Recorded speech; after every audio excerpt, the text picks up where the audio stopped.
yang diberikan kepada kami dari Undang-Undang Dasar 1945. Dan juga Undang-Undang Nomor 7 tahun 2014 tentang perdagangan, terutama pasal 107, Jungto pasal 29 ayat 1 yang berbunyi pelaku usaha yang menyimpan barang kebutuhan pokok dan atau barang penting dalam jumlah dan waktu tertentu pada saat terjadi kelangkaan barang, gejolak harga, dan atau hambatan lalu lintas bisa mendapat pidana penjara paling lama 5 tahun dan atau denda paling banyak 50 miliar rupiah. Hadirin sekalian, saya pastikan perusahaan-perusahaan siapapun yang berani manipulasi dan melanggar, kami akan proses hukum. Dan berdasarkan wewenang konstitusional yang ada pada Presiden Republik Indonesia, kami akan sita yang bisa kami sita.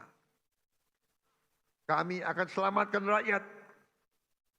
Kami akan membela kepentingan rakyat. Kami pastikan rakyat Indonesia tidak akan menjadi korban serakanomics. Korban mereka-mereka yang mengejar keuntungan sebesar-besarnya, menipu dan mengorbankan rakyat Indonesia, dan membawa keuntungan itu, kekayaan itu keluar dari Republik Indonesia. Ini harus kita hentikan.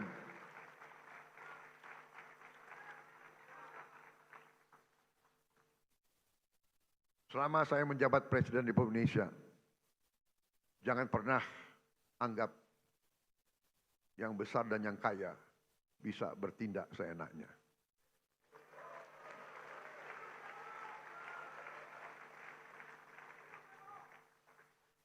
Kami tidak gentar dengan kebesaranmu. Kami tidak gentar dengan kekayaanmu. Karena kekayaanmu berasal dari rakyat Indonesia. Pemerintah yang saya pimpin tidak akan ragu-ragu membela kepentingan rakyat Indonesia.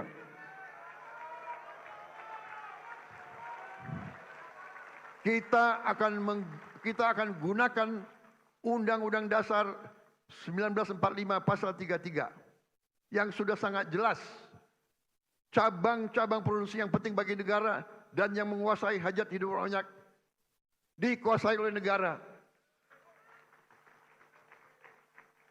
Ini warisan Bung Karno, ini warisan Bung Hatta, ini warisan Bung Syahrir. Saya yakin mereka berada di atas kebenaran. Atas dasar inilah hari ini saya umumkan, setelah pertimbangan cermat oleh pemerintah untuk melindungi hak rakyat mendapatkan beras yang tepat. Tepat takaran, tepat kualitas, harga terjangkau, dan usaha penggilingan beras skala besar harus mendapat izin khusus dari pemerintah. Kalau mereka masih mau bergerak di bidang ini. Kalau tidak, yang besar silahkanlah pindah ke bidang lain. Jangan main di atas kebutuhan dasar rakyat Indonesia.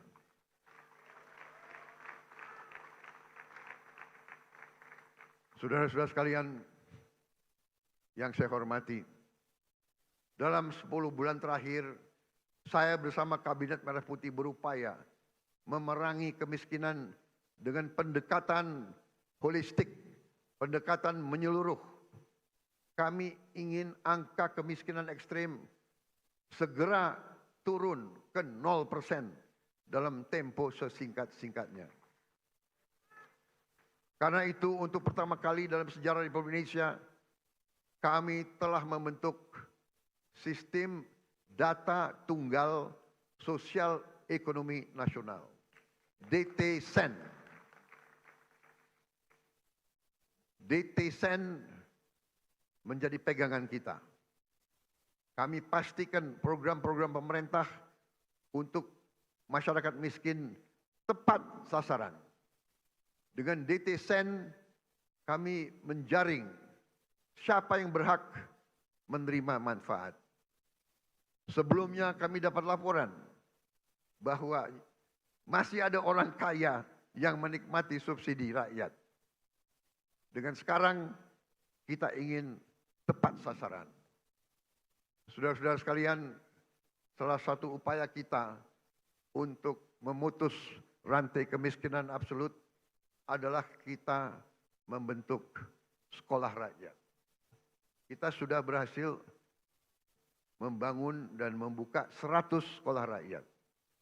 Kita harapkan tahun depan akan menjadi 200, tahun selanjutnya akan menjadi 300, dan seterusnya. Sekolah rakyat ini diperuntukkan untuk mereka yang dari desil yang terendah. Desil 1, 2. Dari mereka yang benar-benar penghasilannya sangat-sangat rendah. Mereka kita asramakan.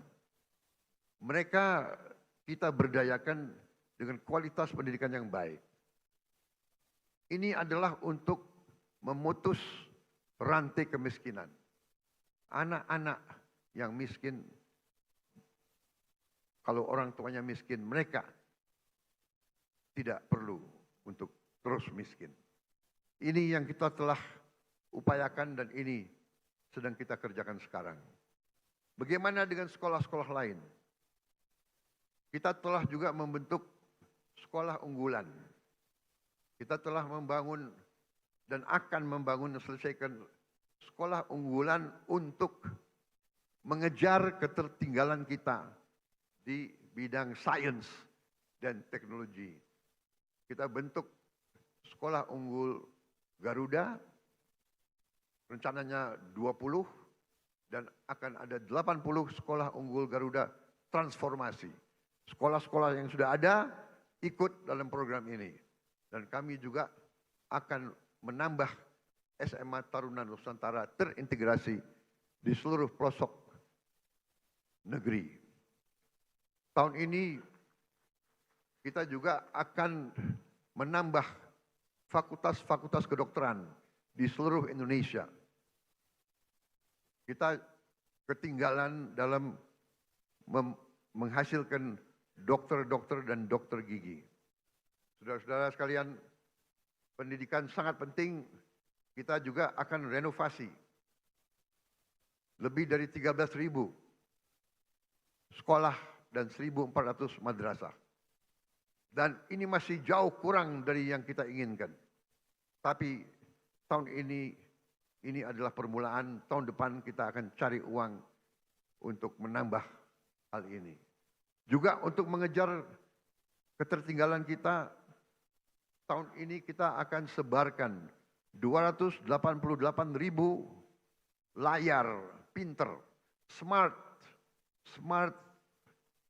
platform, smart TV yang akan kami distribusi ke sekolah-sekolah hingga pelosok-pelosok.